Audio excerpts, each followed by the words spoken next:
प्रकृति जी वेस्ट बंगाल से। राधे राधे महाराज जी। महाराज जी, मनुष्य की इच्छा से जो होता है और जो भगवान की इच्छा से होता है, इन दोनों में अंतर कैसे समझा जाए? भगवान की इच्छा से सृष्टि का सृजन और सृष्टि का पालन और सृष्टि का संहार, ये उनकी इच्छा से होता है। और वासनाओं से प्रेरित होकर के शुभ अशुभ कर्म, ये मनुष्य की इच्छा से होते हैं। सद्वासना या असद्वासना, सद्वासना से प्रेरित होकर शुभ कर्म होते हैं जिनका परिणाम सुख होता है, और असद वासना से प्रेरित होकर जो कर्म होते हैं उनका परिणाम अशुभ दुखमय होता है। विपत्ति, संकट, रोग, नरक, अन्य योनियों में जाना, ये मनुष्य के द्वारा होता है। भगवान की एक ही इच्छा हुई, एकोहम बहुश्यामा, मैं एक बहुत रूपों में हो जाऊं, तो वही अपने आप का सृजन, अपने आप का पालन और अपने आप से अपने आप का संहार वही कर रहा है। भगवान की दूसरी इच्छा नहीं है। भगवान हमें प्रेरित कर रहे हैं कि हम इनके साथ ऐसा करें व्यवहार। ये हमारा मन, हमारी बुद्धि की चाल है, भगवान की नहीं। ये हमारे मन बुद्धि की चाल है। शुभ अशुभ कर्म करना भगवान की प्रेरणा नहीं। भगवान की अगर प्रेरणा है तो गीता जी से मिलती हुई होगी, क्योंकि भगवान की वाणी गीता जी है, भगवान की वाणी भागवत जी है। तस्मात् शास्त्रम प्रमाणम ते कार्या कार्यो व्यवस्थितो। यदि भगवत प्रेरित माना भी जाएगा तो शास्त्र प्रमाणित कार्य जो होगा वो भगवत प्रेरित माना जाएगा। अन्यथा ये सब मन बुद्धि की चाल होती है कि भगवान की अच्छी इच्छा थी इसलिए हो गया। भगवान इच्छा रहित है, भगवान में इच्छा है ही नहीं। जब साधना साधक करता है तो इच्छा रहित हो जाता है, तो भगवान तो इच्छा रहित है, भगवान की कोई इच्छा नहीं है। भगवान की एक बार एक इच्छा हुई थी, एकोहम बहुश्यामा, मैं एक बहुत रूपों में हो जाऊं, तो वही बहुत रूपों में विराजमान है। वही अपने आप से अपने आप का सृजन, पालन और संहार करते हैं। ये उनकी इच्छा से सब हमारी वासनाओं की इच्छा है। कोई सद्वासना, कोई असद वासना, कोई गलत कर्म, कोई अच्छा कर्म, और उसी के परिणाम से हमारी उन्नति, अवनति, दुर्गति, सदगति ये होती रहती है। कहते हैं स्वयं अनन्यश्चिन्तयन्तो मां ये जनाः पर्युपासते तेषां नित्याभियुक्तानां योगक्षेमं वहाम्यहम्। मैं योगक्षेम का वाहन करता हूँ। विश्वास कीजिए यार, बड़े मौज में हो जाओगे यदि भगवान की शरण में हो गए। बड़े मौज में हो जाओगे, मस्ती ही मस्ती रहती है। दुख की परिस्थिति में भी मस्ती रहती है। क्या आप तुम्हें हम बताएं, प्रभु का कितना कृपा प्रसाद बरसता है जो भगवान की शरण में। लेकिन जीव भगवान की शरण ना होकर भोगों की शरण में, व्यक्तियों की शरण में, संसार की शरण में धक्के खाता घूम रहा है, दूसरों के मुख ताक रहा है। वो क्या हमारा सहयोग कर देगा यार? मरण धर्मा शरीर वाला हमारी क्या रक्षा कर लेगा? जो अरबों में खेल रहे ना, उनको अरबों की चाहत है। जो खरबों में खेल रहे हैं उन्हें खरबों की चाहत है। जो लाखों में गए हैं वो लाखों की चाहत है। गरीब आदमी 100-500 की चाहत है। तो सबसे बड़ा भिखारी कौन? जिसकी सबसे बड़ी चाह। और संत जो भगवान के भरोसे हैं, जाहि न चाही कबो कछु, वही बादशाह है। चाह मिटी चिंता मिटी मनुआ बेपरवाह, जिनको कछु न चाहिए वो साहन के साह। भगवान के भरोसे होकर कोई चाह नहीं, माया अपने आप सेवा करती रहती। महाराज जी, अभी हमने सुना कि शरण में हो जाना चाहिए प्रभु। अभी प्रारंभ कहाँ से करें जो नए साधक हैं? हाँ, भगवान का नाम जब शुरू करो वो सब विधान बना देंगे। राधा राधा राधा राधा शुरू करो, सब विधान बन जाएगा। हृदय का अहंकार भगवान की शरण में चला जाएगा। नाम जपना शुरू करो, जितना नाम जप करोगे उतने भगवान की शरणागति पुष्ट होती चली जाएगी। सचिन चौधरी जी। राधे राधे महाराज जी। महाराज जी, भक्त की परीक्षा कैसे होती है? भगवान परीक्षा बच्चों की नहीं लेते, बड़ों की लेते हैं, बड़े भक्तों की। वो भी जगत को ये दिखाने के लिए कि मेरा भक्त इतना महान है कि ऐसी परिस्थिति में भी वो विचलित नहीं होता।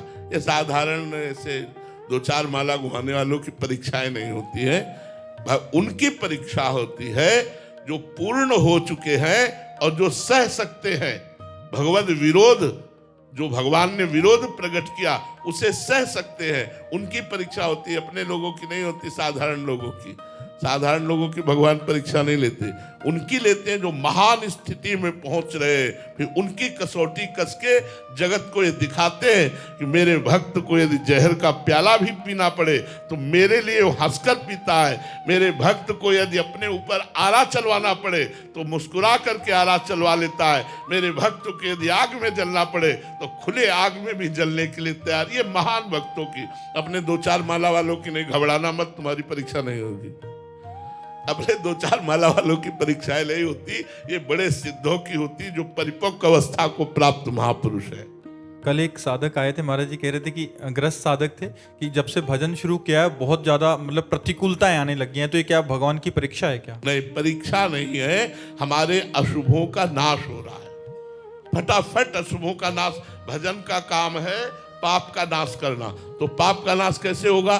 बाहर विपत्ति, अंदर जलन, अंदर हृदय जल रहा है और बाहर विपत्तियां आ रही, आप बिल्कुल नाम जप करते रहिए, वो सब कटते कटते आप ऐसी जगह पहुंच जाएंगे जहां दुख है ही नहीं, विपत्ति है ही नहीं, महा आनंद है।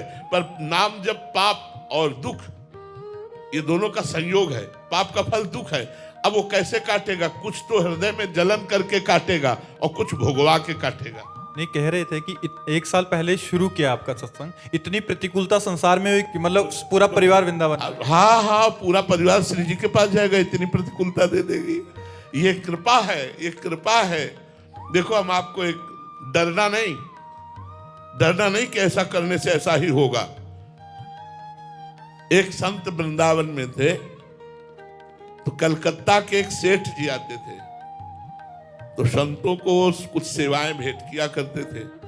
तो एक दिन पूछा, महाराज मैं विषयी पुरुष हूं, बहुत धन है, भजन में मन नहीं लगता, वृंदावन आपकी कृपा से आ जाता हूं, मुझे भगवान कैसे मिलेंगे? तो उन्होंने कहा कि यदि तुम वृंदावन के संतों का भंडारा करवाओ और हर महीने करवाओ तो निश्चित भगवान की कृपा हो जाएगी, क्योंकि संतों के मुख से स्वयं श्री भगवान पाते हैं। उन्होंने शुरू किया वृंदावन में भरना। अब इतना आनंद आया उनको, क्योंकि पाप नष्ट होने लगे, इतना आनंद आया कि 1 महीने में वृंदावन में भंडारा करते हो और अपने कलकत्ता के लिए भी वो बस लाते, और जो संत चलना चाहे उनकी खान पान व्यवस्था करके अपने घर में भी ले जाते, सेवा करते, भेंट देते। मतलब संत सेवा का उनको एक नशा हो गया। एक दिन उनकी बस तैयार थी उनके यहां जाने के लिए। उनमें एक विरक्त संत जो मधुकरी मांग के पाते थे, कभी किसी से कुछ नहीं लेते थे, कभी किसी भंडारे नहीं जाते थे, वो आगे बैठे और वृंदावन से वो जाते नहीं थे। तो सब संतों ने कहा, बाबा बैठे कहां, कोई बरसाने थोड़ी जा रही है, ये तो सेठ के घर जाएगी बस। वो कुछ नहीं बोले। सब लोगों ने सेठ से कहा, सेठ तुम्हें आज फल प्राप्त हो गया भगवान के भक्तों की सेवा का। ऐसे विरक्त महापुरुष और मनमाला चला रहे हो, गाड़ी में बैठे गए, वहां पंगत पाई। सेठ को पहले ही सब संतों ने बता दिया था कि वृंदावन से बाहर नहीं जाते, पता नहीं कौन सा तुम्हारा पुण्य उदय हुआ कि तुम्हारे घर आए। वो सेठ गए, प्रणाम किया साष्टांग और कहा, प्रभु आज हम पर कृपा हो गई। तो उनका चल वृंदावन, बस इतना कहा, चल वृंदावन। तो ये समझे नहीं पाए कि हम तो वृंदावन से ही लेवा के लाए हैं, और वृंदावन तो आते ही जाते हैं, बस चुप, इतना ही कहा, चल वृंदावन। और बस गाड़ी में बैठे और चले आए। 2-4 दिन हुए कि एक लड़का था पूरे साम्राज्य का मालिक, एक्सीडेंट में मारा गया। जो ही लड़का मारा गया, घोर दुख कि अब ये सब वैभव किसके लिए। तब उन्होंने मन में विचार किया कि भगवान, हम तो सुना था कि आप संतों की सेवा से प्रसन्न होकर के सारे दुख मिटा करके हमें भगवत प्राप्ति कराओगे, और संतों की सेवा सुना था इतने विरक्त संत आ रहे, ये सुख दिया आपने। उन्होंने सब संपत्ति को जो चैरिटेबल हैं उनमें बांट दिया, और अब कहा कि अब जीवन किस काम का, पति और पत्नी वृंदावन आ गए और बास करके नाम जप करने लगे। फिर एक दिन संत मिले, बोले आ गया वृंदावन? बोले महाराज पूरी तरह से आ गया, अब कहीं नहीं जाना। और वृंदावन में शरीर दोनों का पूरा हुआ। ये है लीला। भगवान जब कृपा करते हैं तो ऐसी कृपा करते हैं कि अपने आप भगवान के पास आप पहुंच जाओगे। ये भगवान की कृपा। नहीं, जिंदगी में वो माया नहीं छोड़ पाते, जिंदगी में मोह नहीं छोड़ पाते। संतों की सेवा का फल हुआ कि एक्सीडेंट रूपी लीला से उनका पुत्र भगवत धाम गया और प्रगट में दोनों पति पत्नी वृंदावन वास करके भजन करके भगवत धाम को प्राप्त हुए। इसीलिए युधिष्ठिर से कहा है, हे युधिष्ठिर, जिस पर मैं कृपा करता हूं उसके साथ सर्वनाश का खेल खेलता हूं। चाहिए कृपा?